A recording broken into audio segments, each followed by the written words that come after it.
설주환 변호사는 원래 민주당 법률위원회 부위원장이었고요.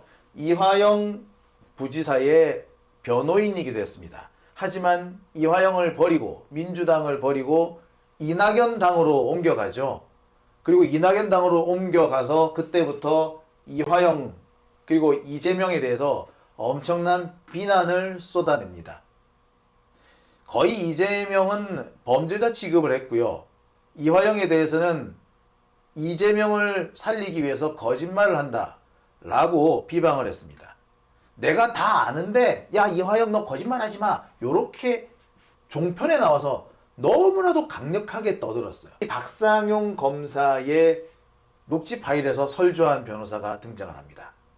설주환 변호사가 사실상 진술 조작, 형량 거래 이 일을 직접 진행한 사람인 거죠. 설주환 변호사가 이화영을 꼬셔가지고 박상용이 원하는 대로 진술을 하게끔 유도했다는 겁니다.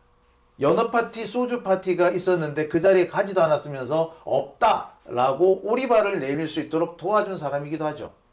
빌런이죠 완전히. 그런 얘기들, 그렇게 볼 수 있는 증거가 이번 박상용 검사 녹취 파일에서 나왔습니다. 최근에도 TV조선, 채널A 같은 데 등장해서 박상용이 이화영을 회유한 적 없고 연어? 난 냄새도 못 맡아봤다 라고 주장을 합니다. 어쨌거나 지금 설주환 변호사는 박상용과 한패인 거죠.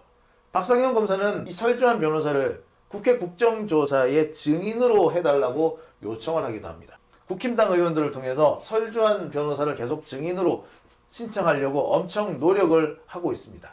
이재명 대표에게 도움이 될 것 같아서 이재명 지사에게 말씀드린 적이 있습니다. 김성태가 대북관계 등에 굉장히 노력하고 있다고.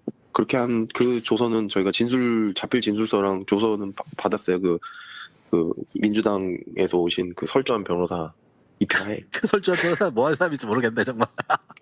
나한테 얘기도 안 하고. 야. 이재명 대표에게 도움이 될 것 같아서. 그래서 설주환 변호사는 이화영 부지사가 박상용 검사의 입맛에 맞는, 검찰 입맛에 맞는 진술을 하도록 유도해준 사람으로 보입니다. 그리고 그 진술서를 딱 받아내자마자 설주환 변호사는 변호인을 사퇴하고 나가버려요. 진짜 황당하죠? 설주환 변호사가 나중에 이화영과 민주당 그리고 우리 민주시민들을 배신하고 이낙연 당으로 갔다라고 말씀드렸죠. 설주환 변호사는 2023년 3월경에 이화영 부지사의 변호인이 됩니다. 두세 달 동안 열심히 이화영의 변호인으로 활동을 하죠. 주로 이화영 부지사가 검찰에 불려가서 조사를 받을 때 함께 입회하는 입회 변호사였어요. 그런데 2023년 5월에서 6월 사이, 5월 말이죠.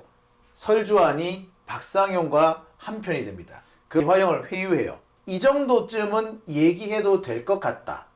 당시 설주환 변호사는 민주당 법률위원회 부위원장이었어요.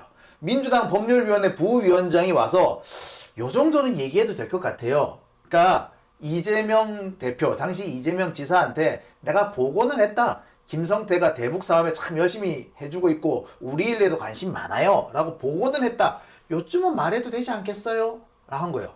민주당 법률위원회 소속인 사람이야 라고 하니까 이화영 입장에서는 그래도 돼요? 자, 그리고 박상용은 그 정도만 진술하면은 우리가 보석에 한번 추진해 볼게요. 그리고 지금 여러 가지 추가 기소하고 있고 추가 수사도 하고 있는데 그거 안 하는 거 한번 만들어 볼게요. 이러니까 내가 이화영이라도 혹 하겠네.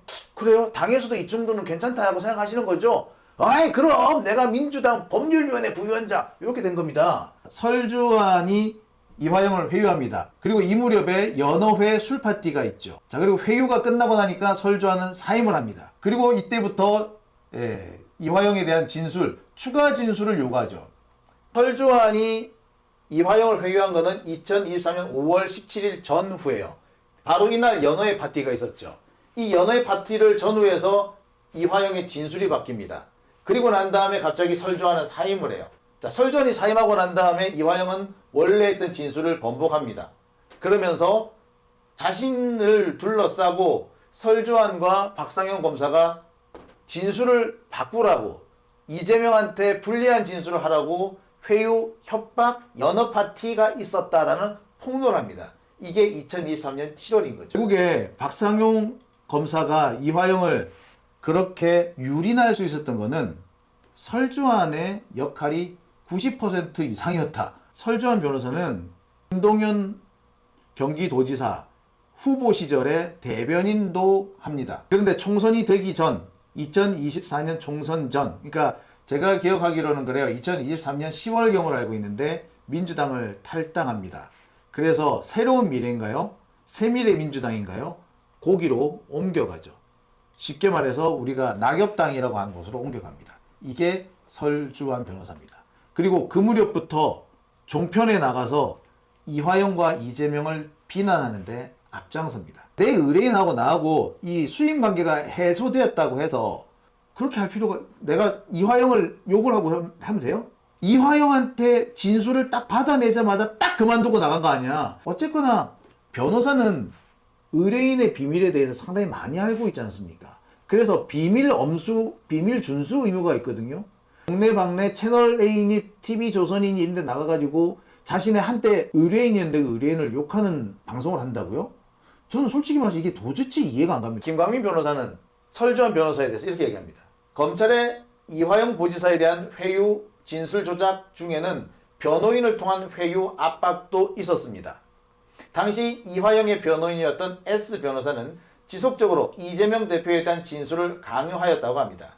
심지어 진술 내용을 문서로 정리해 온 뒤 이대로 진술하라고 압박까지 했습니다. 설주환 변호사 이렇게 했다고. 박상용이 요구한 것을 이화영한테 전달하고 박상용이 하자는 대로 해줍시다 라고 한 정도가 아니라 아유 그냥 박상용이 해달라는 대로 해주세요. 자, 제가 이 종이에 적어왔거든요. 요대로 진술하세요. 그랬다는 거야. 진술을 자기가 원하는 걸 얻어내자마자 딱 변호인 관두고 나가버렸다고. 그리고 그 다음에 어딜 갔다고? 이낙연 당으로 갔다고. 근데 그 사람이 그전에는 뭐 했다고? 김동연 경기도지사 그 사람의 후보 시절에 후보를 위한 대변인을 했다니까. 아 이거 저기 김동연 지사 이 문제 좀 짚고 넘어가야 되겠어. 그 변호사 S 변호사는 이후 민주당을 탈당했고 검찰에 가서는 연어 술파티는 없었다고 진술했다. 지금은 종편에 출연하며 민주당을 디스하는 발언을 하고 있다. 설주환이다. 땡땡땡 변호사의 문서를 통한 진술 강요. 자, 여기서는 설주환 변호사입니다. 땡땡땡 변호사는 2023년 6월 7일 송민경 검사를 시작된 이렇게 했다. 이렇게 쭉 나와요. 그러면서 뭐라고? 페이퍼를 통해 진술을 강요했다고. 땡땡이 변호사가 진술할 내용을 문서화하여 제안하였다. 변호사가 이렇게 하라고 그랬다고. 궁극적으로 스마트팜 비용의 쌍방울 대납, 이재명 지사의 방북 비용 쌍방울 대납을 인정하는 진술을 하라는 거였다. 이화영은 사실이 아닌 것을 어떻게 진술하냐고 되물었고 문서를 안 본 것으로 하겠다며 되돌려주기까지 했다. 이화영 부지사하고 지인하고의 대화 내용입니다. 아니 그 친구 황당하다니까. 그 친구가 계속 나한테 이재명 대표님 인정하라고 그렇게 얘기했다니까. 오지도 않고 땡땡땡이가 나한테 이재명을 인정하라고 얘기한 거야. 누구 너 아니? 지금 채널A인가 어딘가에 패널로 나와가지고 얘기를 하는데 그 새끼가 갈라치기를 하더라고요 라고. 어떻습니까? 추가로 밝혀질 내용이 좀 있습니다. 설주환 변호사는 당시 연어 파티는 없었다. 나는 연어 냄새도 못 맡았다 라고 주장을 합니다. 당시 연어회 파티가 있었던 5월 17일 2023년 5월 17일의 얘기예요. 이 설주환 변호사는 이화영 부지사와 함께 있었던 게 아니에요. 검찰청 수원지검에 있긴 있었는데 이화영과 함께 있지 않았습니다. 검찰청 13층 박상용 검사의 조사실이 있는 13층을 무려 11차례나 드나듭니다. 왔다 갔다 왔다 갔다 왔다 갔다. 제가 기억하기로는 오후 5시부터 8시까지 한 3시간 정도 동안 11차례를 드나들었다는 거예요.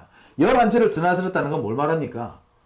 거의 한 자리 가만히 있지 않았다는 얘기예요. 설주환은 없었다라고 단정지어서 얘기를 합니다. 지금도 설주환 변호사는 자신은 억울하다고 주장을 합니다. 지금까지 드러난 여러 정황들로 보면은 설주환 변호사 이 사람 의심 안 할 수가 없습니다. 이화영 부지사 감옥에 있었어요 당시. 감옥에 있는 사람이 자신의 변호인에 대해서 굳이 그렇게 비방할 이유는 없거든요. 설주환 변호사는 참 이상합니다. 변호사한테는 윤리강령이라는 게 있거든요. 그 윤리강령 중에는 의뢰인의 비밀을 지켜주는 것도 포함되어 있어요. 근데 의뢰인이 지금 아니라고 주장하는데 그 의뢰인의 주장과 정반대되는 주장을 방송 같은 데 나와서 아무렇지도 않게 거리낌 없이 얘기한다. 변호사로서 적절한 행동은 아니라고 생각이 들어요. 그 당시에 내가 왔다 갔다 하니라고 자세히 못 봤다라고 말하는 게 맞습니다. 내가 못 봤으니까 없는 거다라고 말하는 건 곤란하죠.